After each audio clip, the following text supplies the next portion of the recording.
Okay, so to your question on, okay, so Jesus paid our sin before, what about all the sin we do now? And that was my bad, not, I mean, there's a lot to talk about with it, and I'm trying to explain as best I can. So the cool thing about what Jesus did for us is it didn't just pay for the sins that we had already committed, it actually broke the power of sin. So you can think of it like this: sin and evil was a power in the world, right? And it controls people's actions and it makes people's decisions. And I mean, people, okay, scratch that. People make their own decisions, but they do it based on sinful thoughts, sinful desires, sinful actions. Um, and that results in all the brokenness in the world. At the same time, and I'll try to answer a little bit of your Adam and Eve question here too, and I'll cover it more later. When Adam and Eve sinned as the first humans in a perfect world, they broke the world too. So the diseases and hurricanes and floods and mudslides and all those kinds of things, all those terrible things that happen in the world, some of them are maybe our fault. Mudslides, maybe we don't treat a mountain right, we mess up the soil and things like that, and then mudslides happen, things like that. But some of it just happens because the world is broken. The world itself is broken because of sin. And so when Jesus died for us, he broke the power of sin. And that means we don't have to be slaves to sin anymore. We can break free of sin and choose to serve God instead.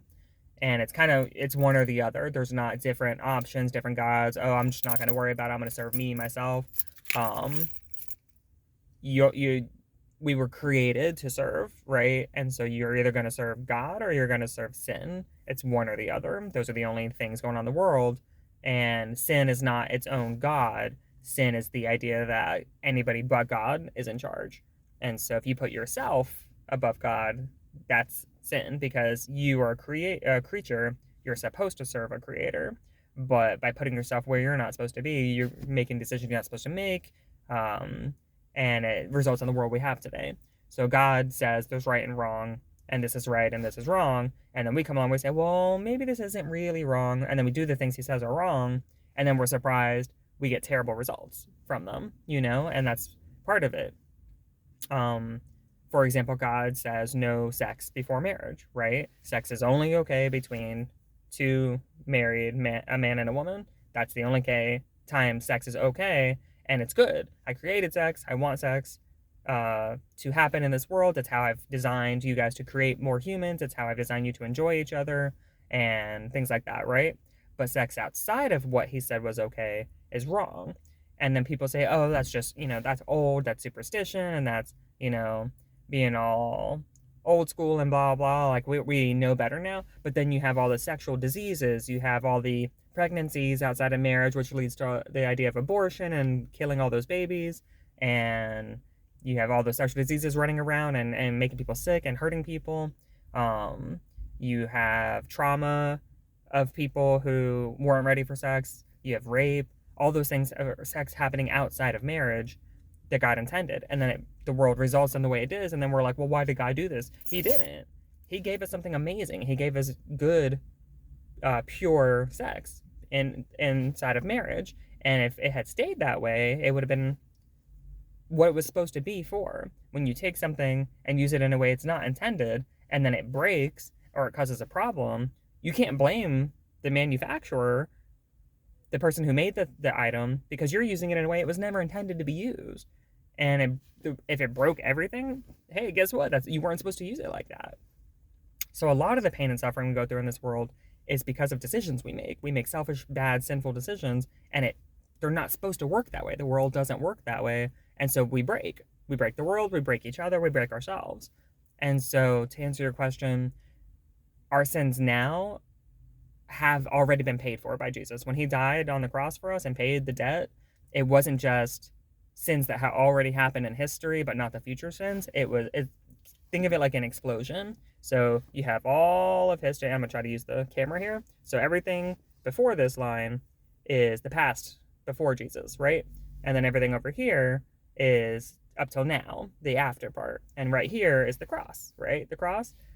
When this happened, it exploded through all of history, backwards and forwards, and it covers all of our sins permanently forever.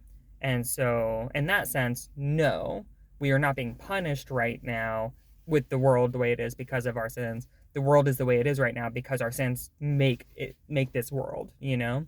At the same time, the Bible indicates God can punish us for our sins. He's allowed to do that. He's God, he's the judge, he's the king. He's allowed to do that. His sin can't be in God's presence. So he has to judge sin. For him to be a good God, he has to judge bad, right? If someone murders someone, you want them to go to jail, right? You want them to pay for their actions. And we've all committed crimes against God. We deserve to pay for our actions. And so he has the right to do that.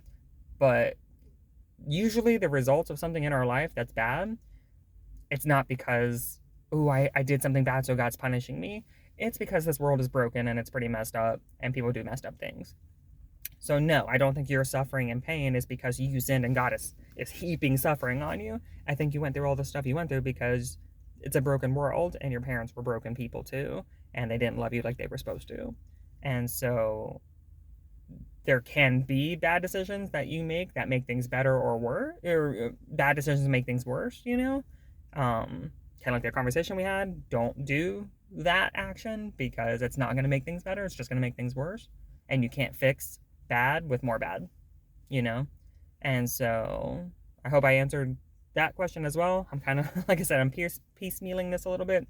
I usually do better with a back and forth than I do with just me talking. But I hope this kind of answered that question on, racking my brain here. The idea of Jesus paying for our sins, it covers all the sins, period, like all through history. So even though I wasn't even born yet, he died for my sins too. And we can cover that more later.